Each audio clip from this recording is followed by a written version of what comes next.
మీ మనస్సు దారి తప్పుతుంది. అలా జరిగినప్పుడు గట్టిగా ఒక్కసారి హరి ఓం అనండి.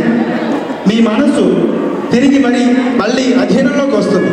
సరేనా నాయన?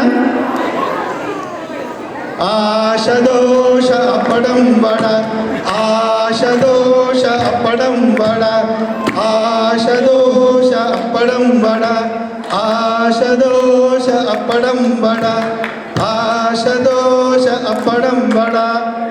హరి ఓం.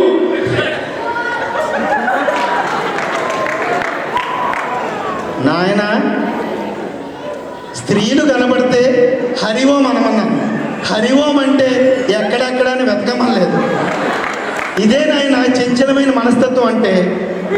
సన్యాసం అంత సామాన్యం కాదు నాయన. మీకు మరొక అవకాశం ఇస్తున్నాను. సావకాశంగా ఆలోచించుకోండి. మీకున్న ధర్మ సందేహాలన్నీ నివృత్తి చేసుకోండి. కూర్చుందాం రండి నాయన.